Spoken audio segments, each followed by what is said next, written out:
in the 6th chapter, we open up following some type of disconnect, whether it was most likely emotional, but some type of disconnect between Solomon and the Shulamite bride. So we have some disagreement, or somebody did or said something that the other one was offended about. Something didn't happen, was looking and seeking, somebody didn't call, somebody didn't come by, didn't send the flowers that was expected. And so, I'm a little upset, a little frustrated. And so last Sunday we talked about the different ways that, we can come back together, how we can restore the relationship, how we can have things back in right standing with each other. And so today, opening up 6th chapter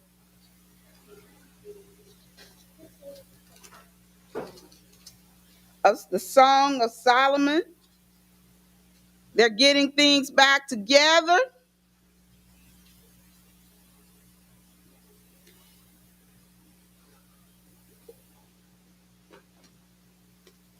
And Solomon the groom,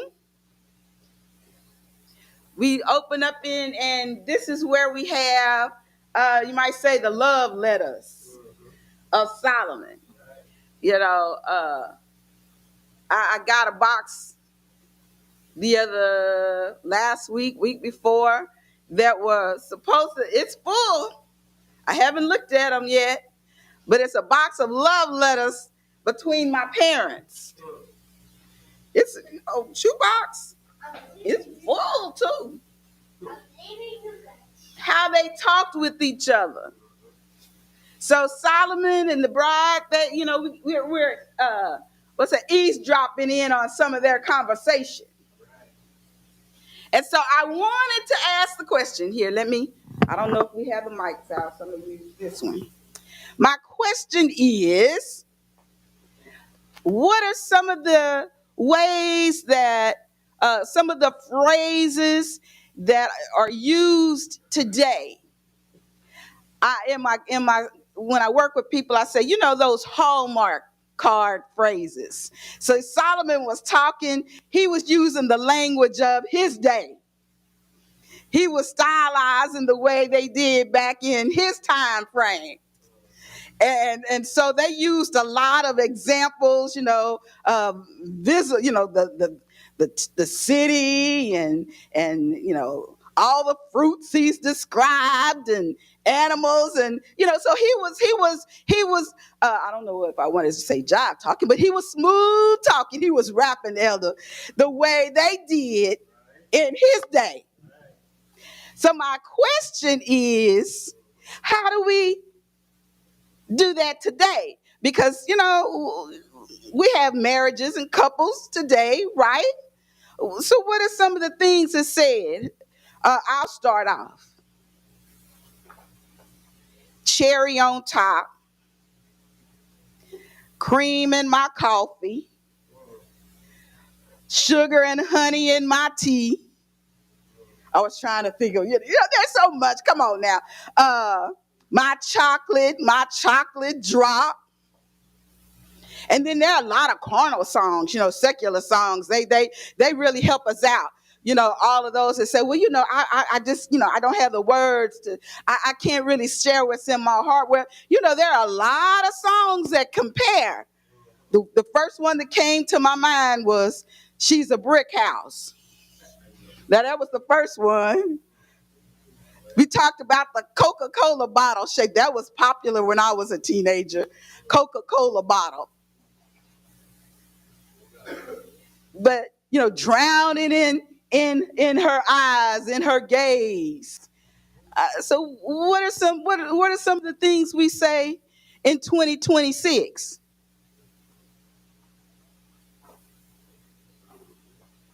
I've been out of it for too long. Uh-oh, we gonna hit on that one. Yeah, I said I've been out of it too long, so I don't. Better ask the young folks. And my wife would tell you I'm not that romantic as far as knowing what smooth things to say. So, but you're right. I mean, What Sade say? Smooth operator, huh? yeah, we just whatever we think is going to appeal to that person we're trying to snatch, trying to get. That's what we're going to say. Any other hallmark sayings? And the thing is, Elder, no, you're not out of it.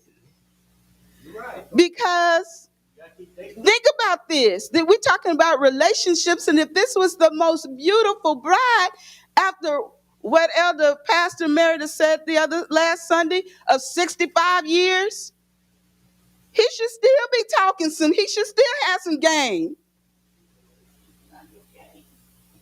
He should still be able to say something. If you stay with one person for 65 years, there should be something he should be able to say. Babe. She's still a brick house. She's still a brick. It may be kind of lucky, but once gravity got him, age. But the thing is, Song of Solomon here, he was in love with this woman. This woman had his heart.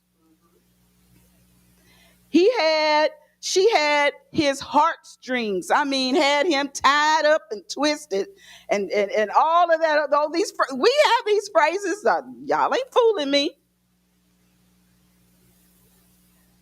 You may not be in a relationship right this tick of the clock, but I know you said some stuff, Sister Cherry. I know, just like the Shulamite woman, shepherdess, back in the day, it should be today as well, but back in the day, you had a couple of things to say to Elder. And yes, I'm encouraging you, Elder Bradley. Even today, I don't know how long you've been married, 30, 40 years? 34. How many? 34. 34. So there should still be some stuff. Oh, yeah. She knows. No. I talk about people. I share. We can't really read our mind, the other person's mind. We like to think we really know what they thinking after 34 years, 65 years. I'm not saying that. But The apple of my eye. the apple. Say that again, Mother. The apple of my eye. The apple of my eye. Even today, Elder. Yeah, I might have to check in with Elder next week. I may have to check in and say, okay, now, did you tell your heartbeat? I need to clarify some things. I still am working on things, and I'm still courting her, and I'm still trying to do those things which will keep our love alive and keep her interested in, just working our relationship. So it's a work in progress, and so I'm still working on things, and I'm going to continue as long as God gives me the strength. All right. We have the nicknames. Nicknames. I was Bunny Fluff. He was Sugar Lumps. All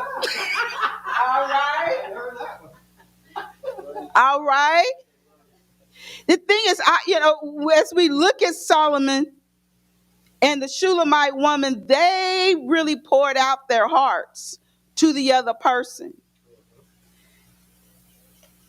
I'm probably jumping a little bit and, going through the verses, but I also thought last night of Oleta Adams.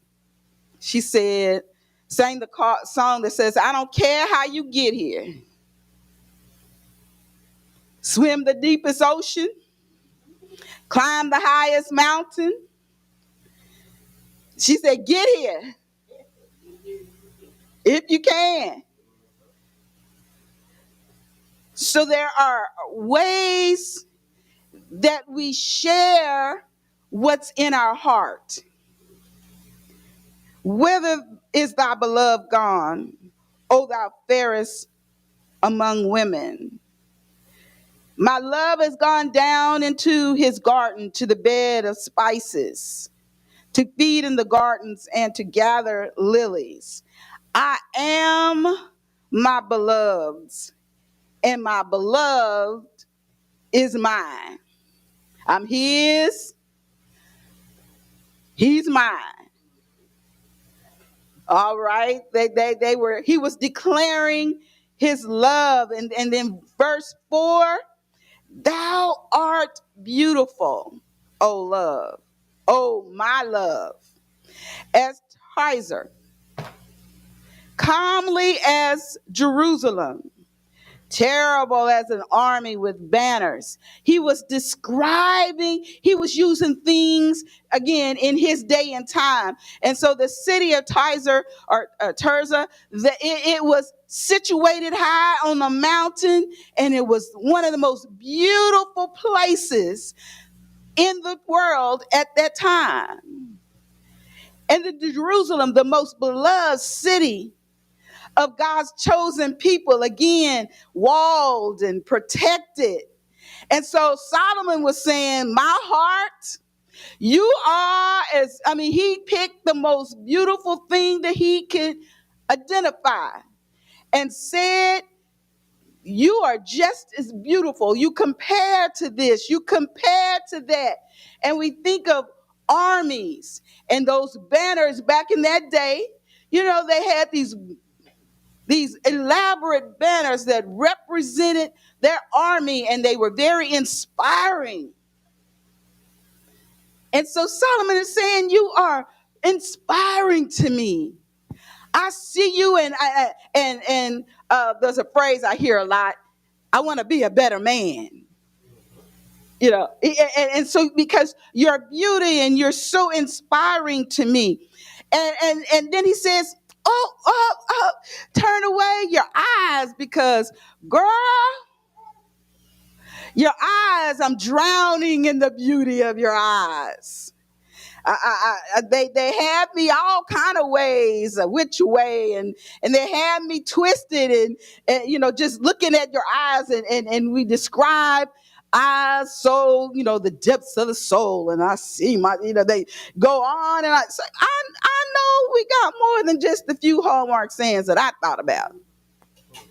We got centuries of we look at poetry and everything, and they describe that man or they describe that woman using all the things of that person's day and time, that just, I'm trying to convey to you the love that I feel on the inside.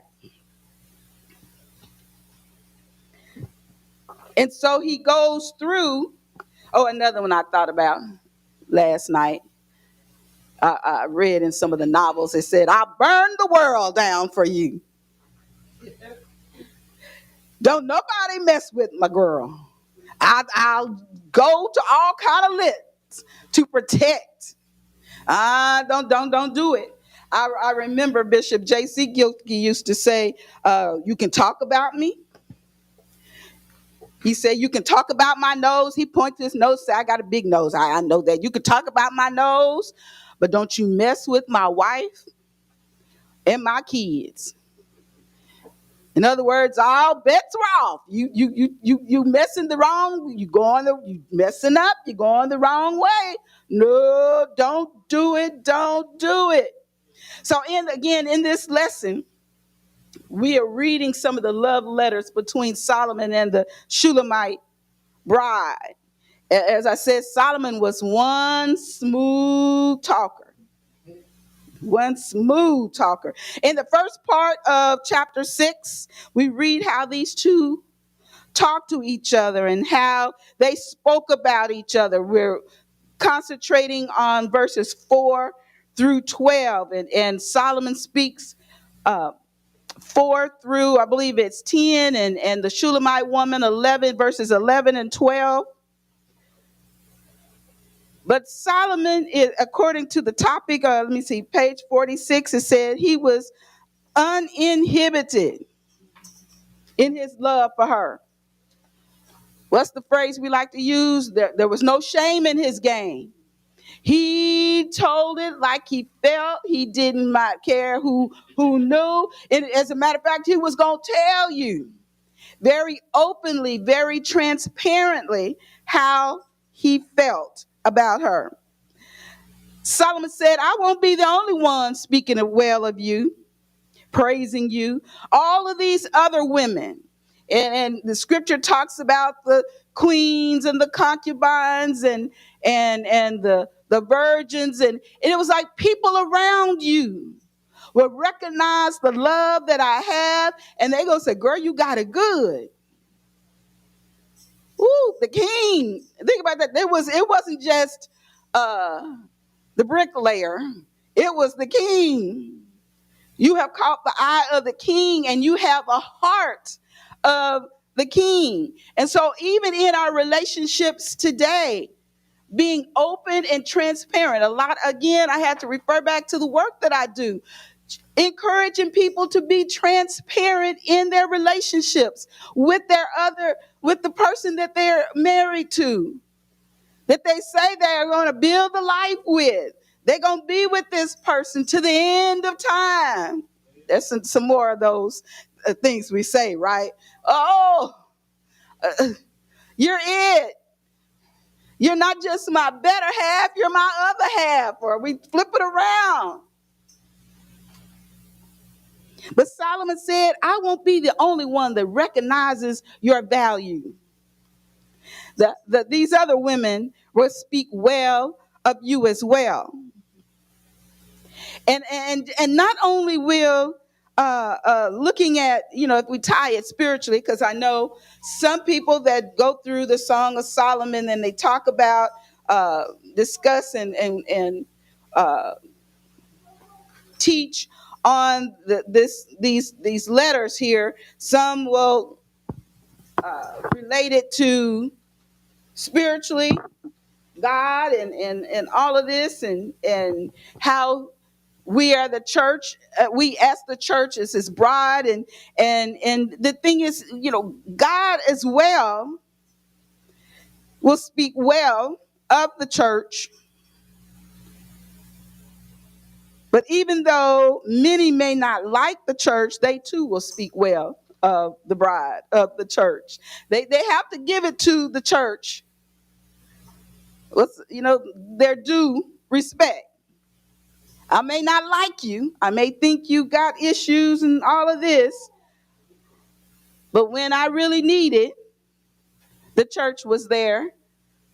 When I had issues, I went to the church. They're going to speak well of you as well. So again, chapter 5, in the beginning of 6 there, talks about that there was a distance. Something happened. And in relationships, you're not going to always see eye to eye. I don't care how tight you are.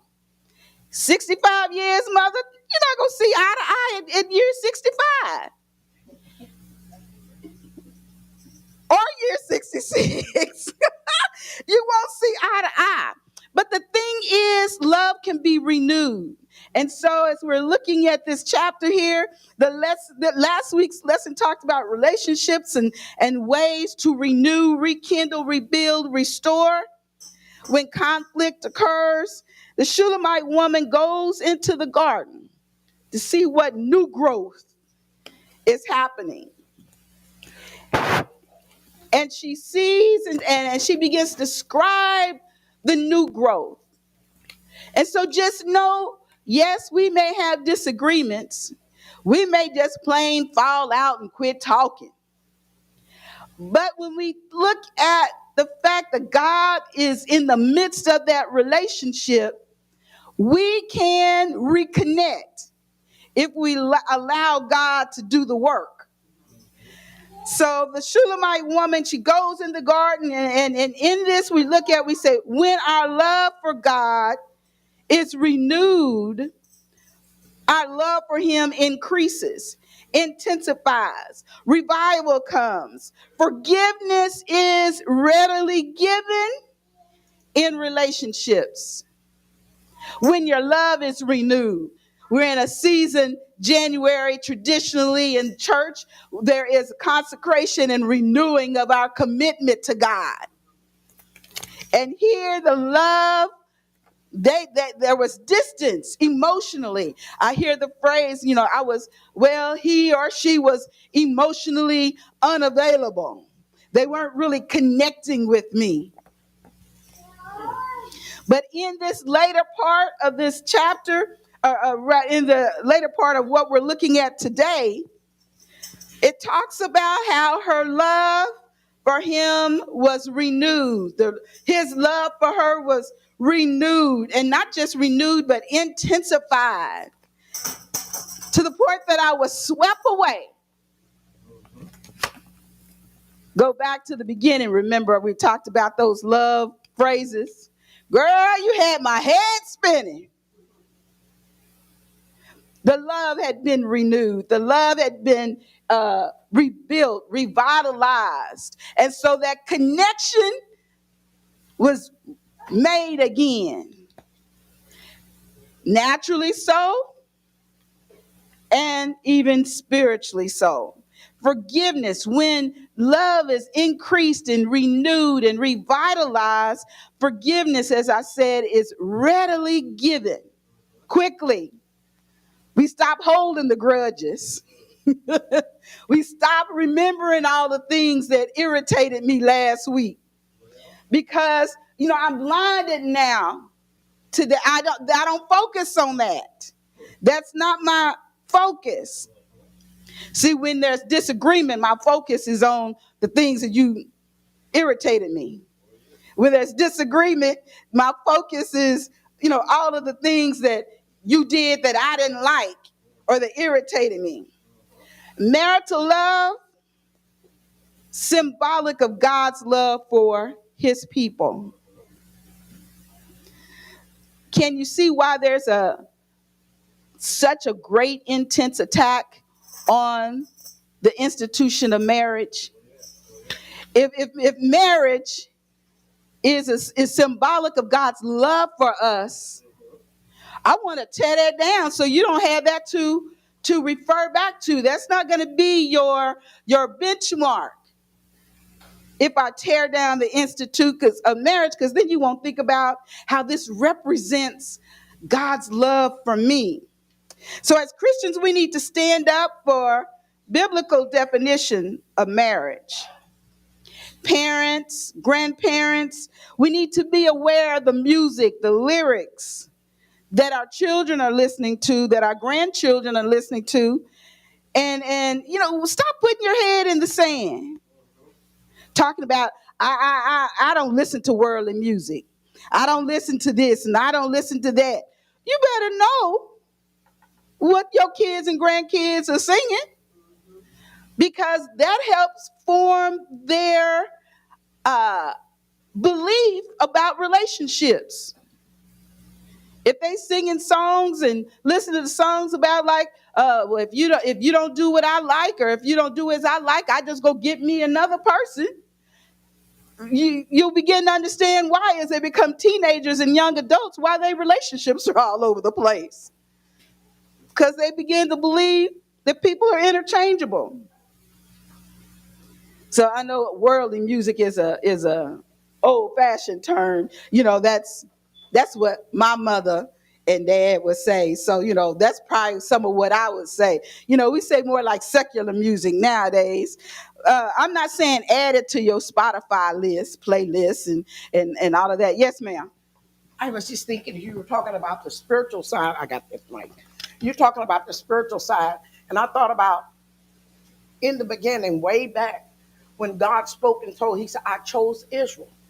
They weren't the biggest, the best. They were the smallest.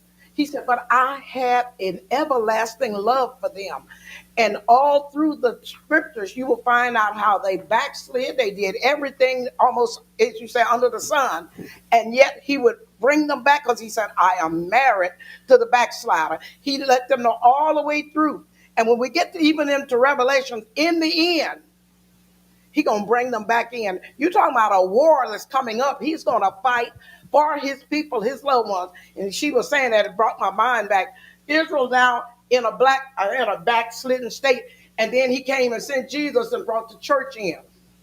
And now when we get into the Revelation part, we'll find out how that the 12 12 apostles and the 12 tribes of Israel, how they connect. And she was talking about how they brought in that olive branch, that wild olive branch, and all of that. But I was just thinking of how, if we look at the history of God's love for his people, and then she said, now he styled a marriage, no matter what, the ups, the downs, the ins and outs. We just took the life of history of Israel, in and out with it, and yet God kept bringing them back in. He kept loving them. And so that's a lesson to us today, no matter what. And we all going to have faults and disappointments. But God's saying that love is supposed to be there. And love will, I'm going to sit down, cover a multitude of sin. Renewed. Yeah. And that's what I was thinking too, because Solomon had a thousand women, harem, or what was it, 700 wives, 300 concubines. But just like God, he loves everybody.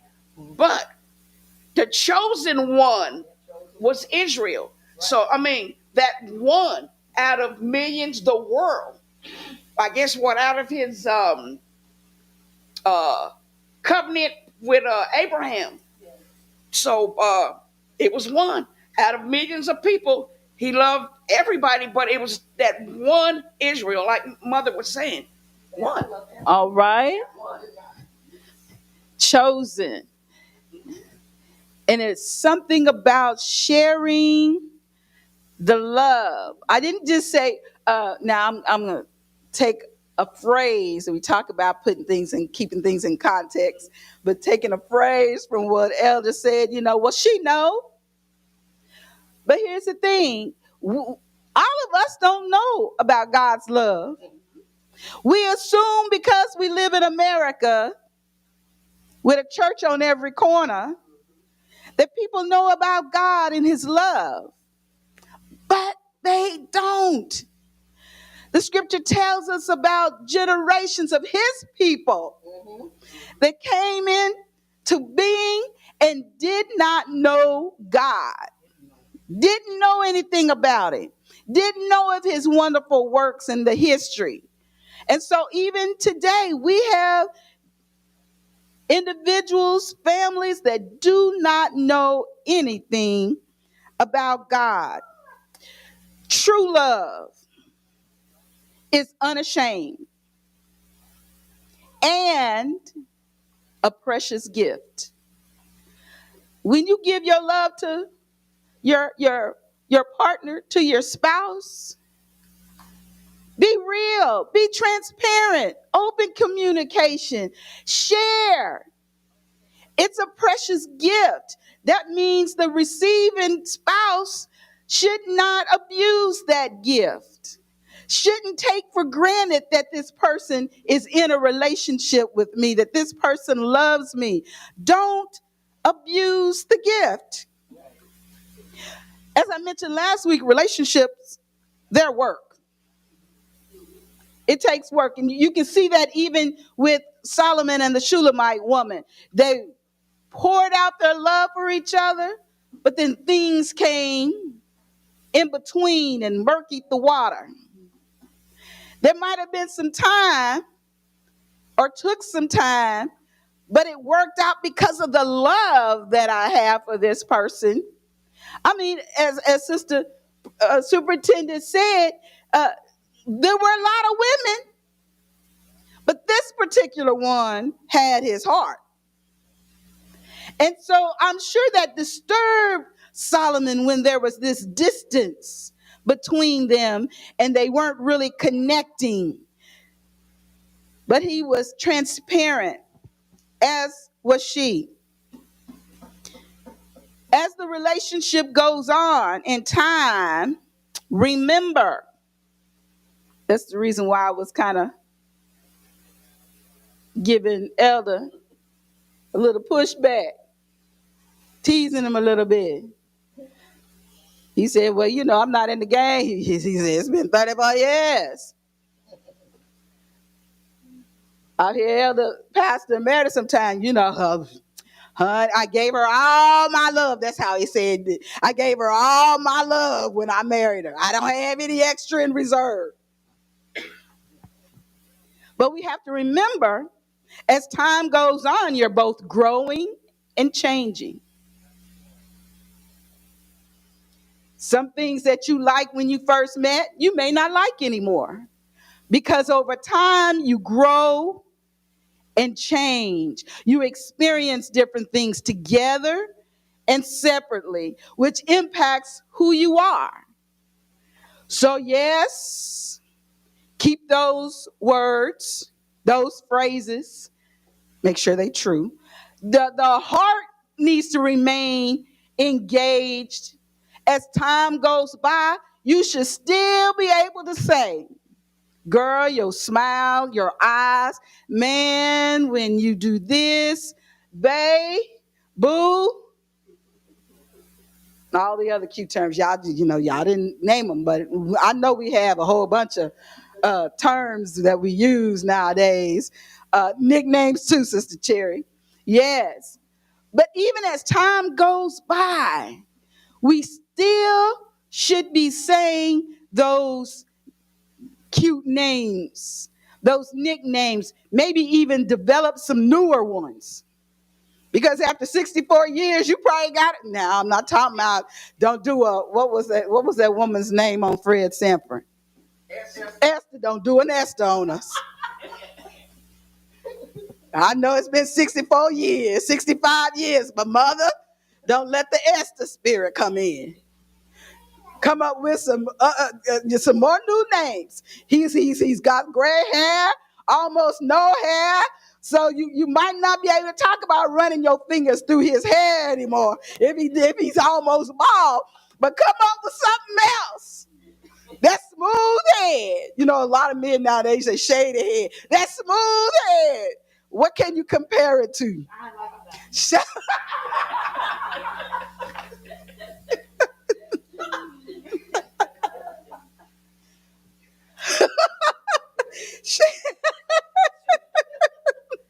she she she talking about that smooth head shining like a light.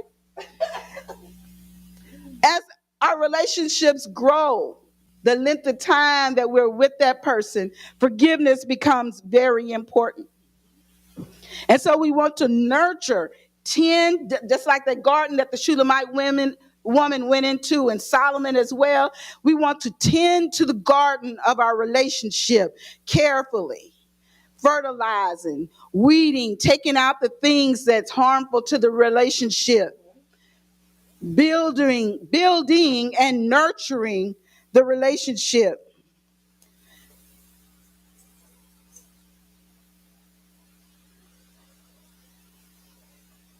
No wandering eyes, verse 12. Verse 12. My private garden. I'm not looking over the fence to see who else might be available because he stomped on my nerves today. I'm not looking to see what was his number, her number, that lady, where was she? What was that? Where was she at that was winking at me, that slid her number to me? I was sitting right with my wife or my husband. If God gave you that person, so many times we say, God gave me her. Man, I found me a wife. And we preach it and squall over it and all of that kind of thing. If God gave you that person for your spouse, nurture that relationship. Remember, I said how true love is a gift, a precious gift. So if God gave you a precious gift, you want to nurture it. Yeah, there's going to be some slips. Remember, the Solomon and the Shulamite woman, there was some distance there, that they weren't just like this. They might have been like this. But because the love reunited, was revitalized, was renewed, and they worked to keep that precious gift from God, they were able to reconnect. So the most beautiful bride, I really stuck more with the scripture, the verses that we had, and talking about the relationship and how we are to be with each other, those that are in relationships, and those of us that are not, we need to practice. How are we going to treat that partner if God so gives us, back to God gave me this man, God gave me this woman. Practicing being complimentary. That's what I wanted to end on.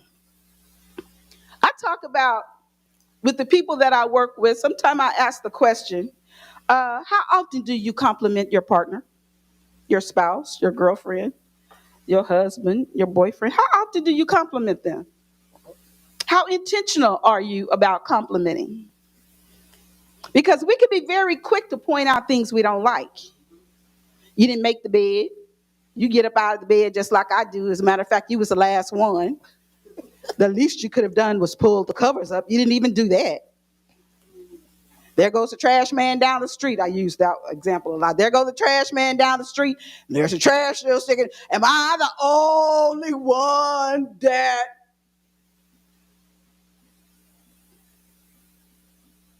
But how often do you compliment? Not just that, that throwaway thank you. Here, somebody give you some, do some thank you. That automatic thank you that it really doesn't mean anything. It's just knee-jerk reaction. Somebody does some thank you.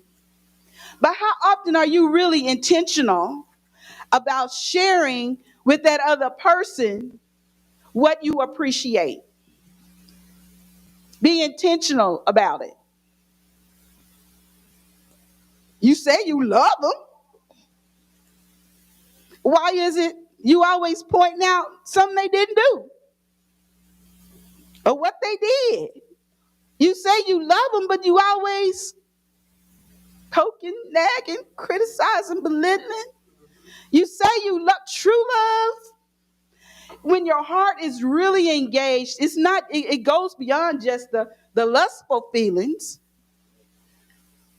But true love, as I mentioned about forgiveness and release, because I know that's just the enemy of our relationship trying to tear us apart. So I'm going to look at myself, make sure I'm on the right path and that I'm not contributing. And then I'm going to forgive and release your part. True love.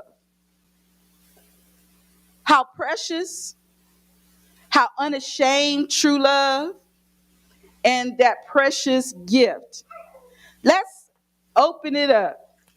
How talk about relationships, true love. How do you express it? True love, how do you express when you were in a relationship? True love, how often do you compliment? I believe that's part of what the lesson aim says. We are to commit. Let me get it.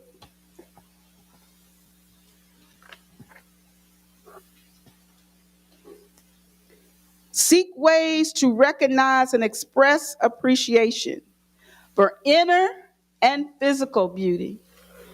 So share out. How do you intentionally, how have you? Because we may not be consistent. I have a feeling most of us are not consistent in being intentional about how we compliment and appreciate each other verbally. We assume they know. I talk about this in the sessions that I facilitate. We just assume that because we've been together for a year, for 10 years, and you know how I feel about you. But how have we and how can we be intentional about showing appreciation for those that we are connected to, those that we are in a relationship with? And you can even address the spiritual side. How can we be intentional about showing God appreciation for the love that he has for us? I thought of the incident, one of the background scriptures that said, husbands, love your wives, even as Christ loved the church and gave himself for it. And I thought about, if she was talking about it, how often do we tell Jesus that we love him and appreciate the things that he does for us every day? And, he said, he was telling the husband, the family, that's the way the relationship should be. And I thought about all the times that we mess up, and we can come back to Jesus and ask for forgiveness, and he's right there to forgive us and to love us and to share with us. And so, yes, intentionally, I want to each day let the Lord know I love him and I appreciate him, and I thank him. Even for my companion, I thank God for my companion. I thank God for my children. I appreciate that because they're not in jail. They're not.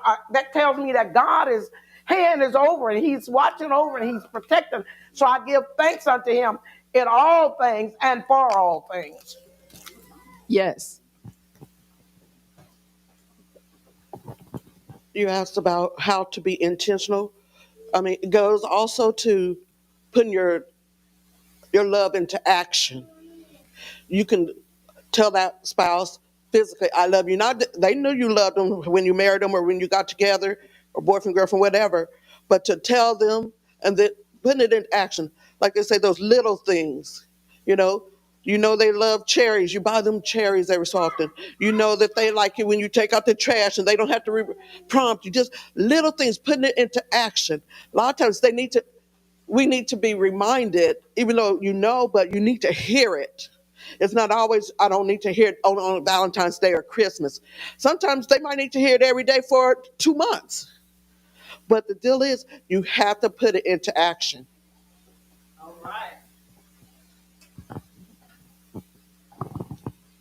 I think I had a really good example of that with my parents, my mom and my biological dad.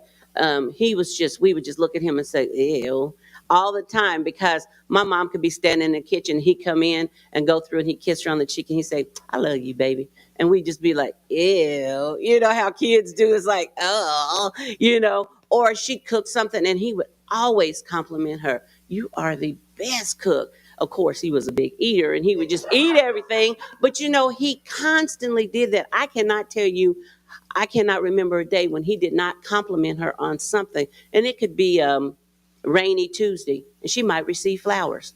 It wasn't Valentine's Day. It might have been in the middle of April, nothing going on. And she'd look, and what is this for? He'd just send her flowers and say, I love you. Those kind of things. And he would always, always do that. And I just thought that was so special that he just did that all the time. And now that you say that, I can remember going back and thinking, oh, don't you just get tired of him looking at you all the time, every time you look up.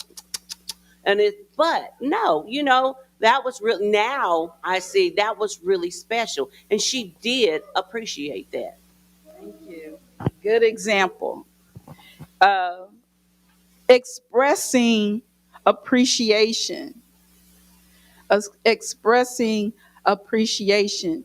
There's a video clip that I show.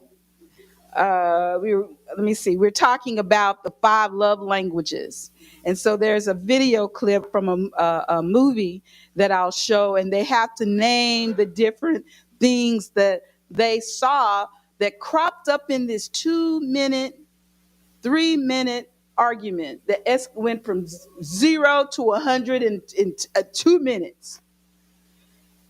Things like, I just you never appreciate how I go to work. You never talk about the fact that when I go to work, I had to drive however many miles. I had to deal with all of these people, drive all of this way back, and you never express any appreciation.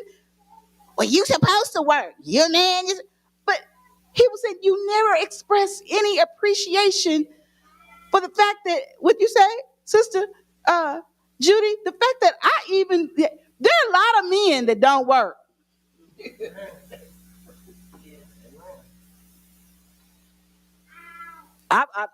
I've met quite a few of them in my work. That woman was taking care of them, or their mama was.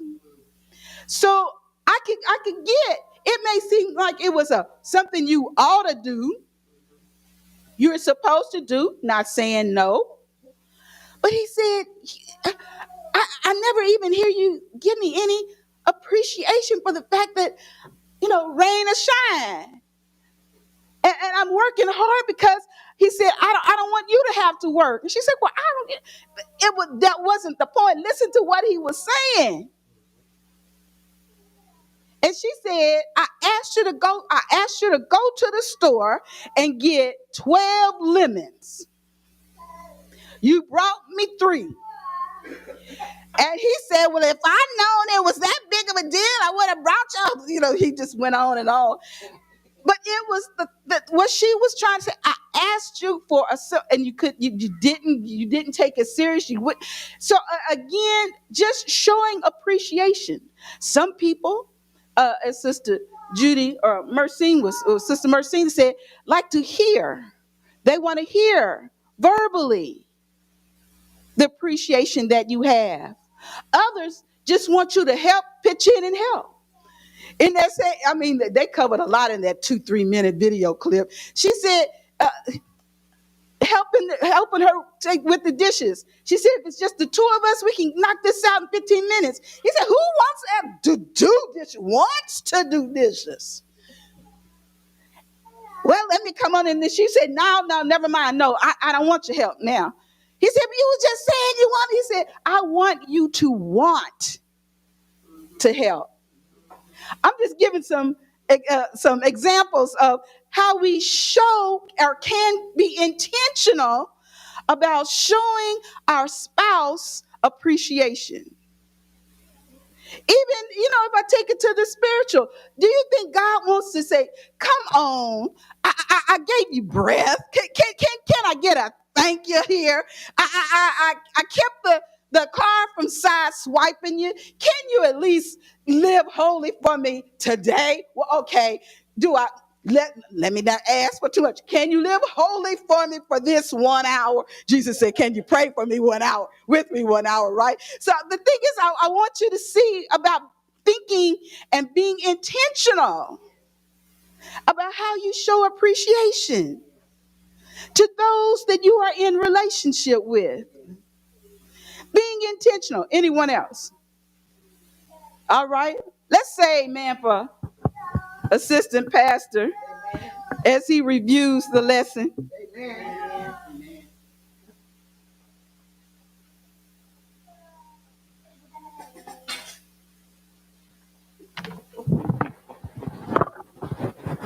I love you. I love you. I love you, Lord, today, because you care for me in such a special way. That's why I praise you and I lift you up and I magnify your name. That's why my heart is filled with praise. I love you. I love you. I love you, Lord, today, because you care for me in such a special way. And why I praise you and I lift you up and I magnify your name. That's why my heart is filled with praise. I'm going to talk about the natural and the spiritual. But just to summarize, my 3 main takeaways as a married man is that we must continue to court our spouses. We must have eyes only for one another. You can't be looking at so-and-so and, Jesus says that if you look at a woman and you have lust in your heart, that makes you an adulterer. So you don't even have to get to the physical part. Your eyes need to be on your spouse only. And thirdly, God's definition of marriage. I said God's definition of marriage, because man continues to try to rewrite it. But God's definition of marriage and what's acceptable from a physical standpoint is the only standard that he honors. Did y'all hear that? God's definition of marriage and what's acceptable from a physical standpoint is the only standard that he honors. And so, yes, you might be in one of those positions where you're not married, but you desire to. Everything we ever would desire of the Lord, we need to take it to him in prayer. And we need to be willing and patient enough to wait on him, because we don't know when it is that he might bless us or give us the desires of our heart. But oftentimes we get impatient waiting on the Lord. And, we can be faithful for a season, but in our impatience, we begin to accuse God of being someone who's not going to come through for us. Lord, you said this and you said that, and I've done this and I've done that, but you haven't done this and that. You know I want to be married, Lord, and you haven't sent nobody my way. Can I tell you this? God knows us. He knows us inside and out. And I just y'all can throw rotten tomatoes at me or whatever you want to do. But I'm sorry to inform you, some of you all are just not marriage material. Yet, I said. Because as long as there's breath in our body, there's an opportunity for us to continue to change.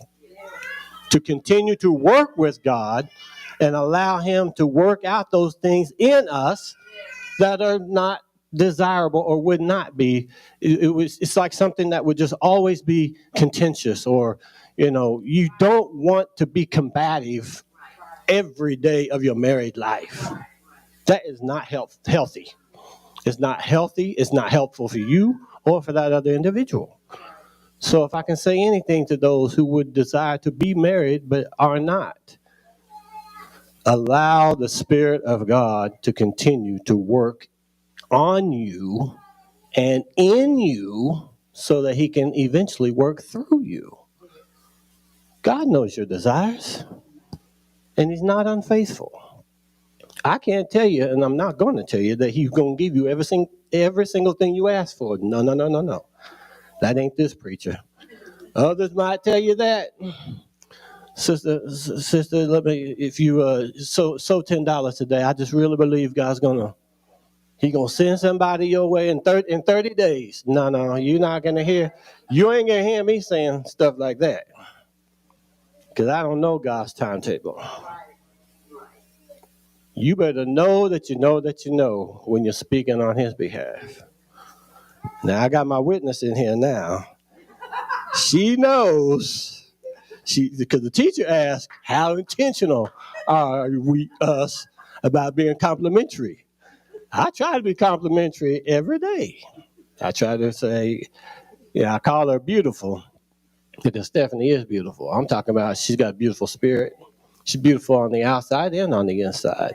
But it's that inner beauty that continues to draw me, because it's magnetic even to other people. See, people know and they are drawn towards that spirit, that beautiful spirit that she has. So I call her beautiful, because I got work to do.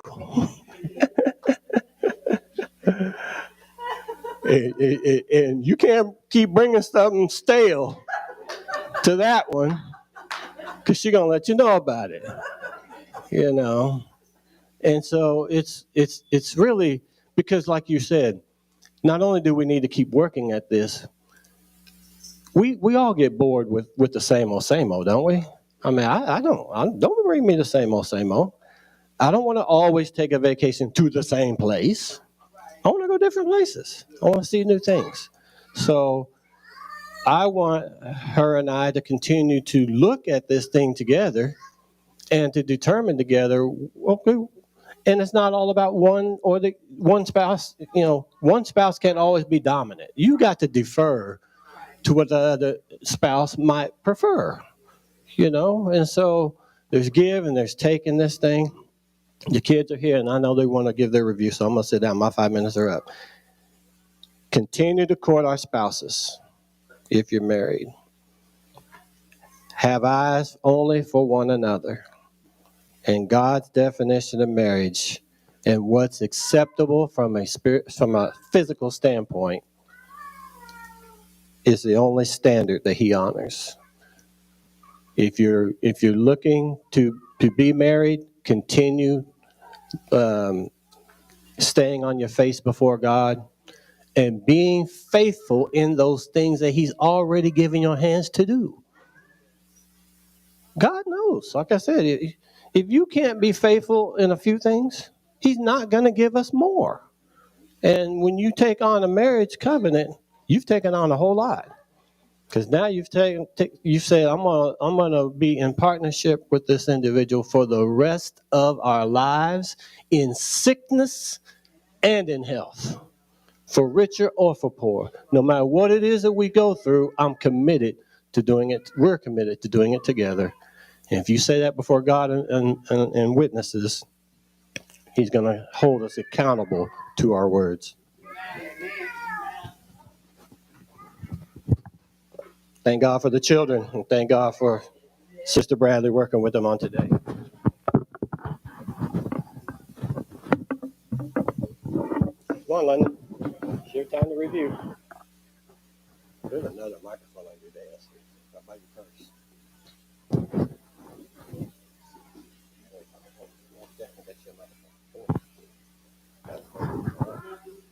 All right. Do you remember the name of our lesson? Yeah. What is it?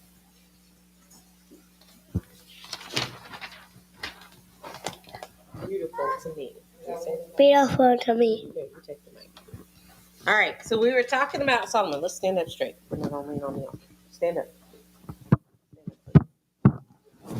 All right. So King Solomon, he loved his wife, or one of his wives. So how did he describe her? Stand up, Miss Lucky. He talked about her hair. What did he say her hair looked like? What color was it? A sheep. Okay, what color was it first? Black. It was black, and it was like sheep. And what were the sheep doing? Running down the hill. Running down the hills of Gilead. We talked, yes, some are black. Now, what else did he talk about? Okay, he's saying sheep are not black. We talked about this. Some sheep are black. Okay, so he talked about her teeth being what?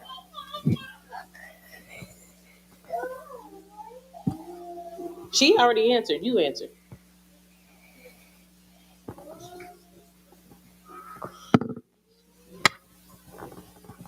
Go ahead. Yeah. Say it loud. Clean like a sheep. Clean, white like clean sheep. Okay. So he was comparing her. Yes. He was saying how beautiful he thought that she was, and we talked about different kinds of love. And who loves us all? Our family, my mom. Yes. And who loves everyone? Ooh. Get up off the altar. Jesus. Yes, Jesus does. That's all that we have. This is a struggle bus back here today. I am putting.